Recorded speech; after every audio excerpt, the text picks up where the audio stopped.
डब्यासाठी रोज भाजी चपाती ही लागतेच।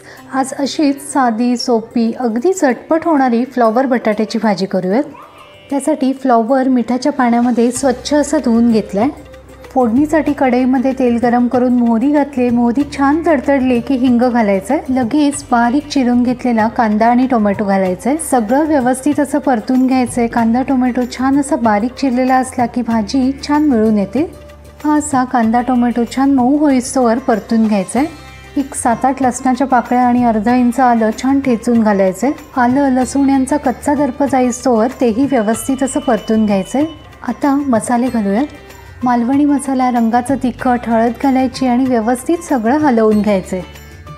स्टीलची कढई आहे आणि मसाले खाली लागू नयेत म्हणून थोडंसं पाणी घालते। सगळं व्यवस्थित असं परतून घ्यायचं। पातळ चिरून घेतलेल्या बटाट्याच्या काचऱ्या, फ्लॉवरचे काप घालायचे, मीठ घालायचे, थोडासा गरम मसाला घालायचा आणि सगळं व्यवस्थित हलवून घ्यायचं।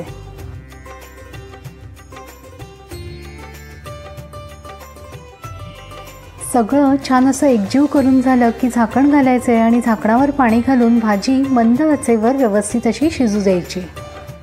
आपण ही भाजी वाफेवर शिजवत असल्यामुळे अधूनमधून हलवायचं। साधारणपणे एक 7-8 मिनिटात फ्लॉवर आणि बटाटा व्यवस्थित असा शिजून येतो आणि मग काय, ओला नारळ आणि कोथिंबीर पेरली की आपली फ्लॉवर बटाट्याची भाजी तयार। सकाळच्या घाईगडबडीत अगदी झटपट होणारी ही फ्लॉवर बटाट्याची भाजी नक्की करून बघा आणि तुमचे अभिप्राय माझ्यासोबत नक्की शेअर करा। धन्यवाद।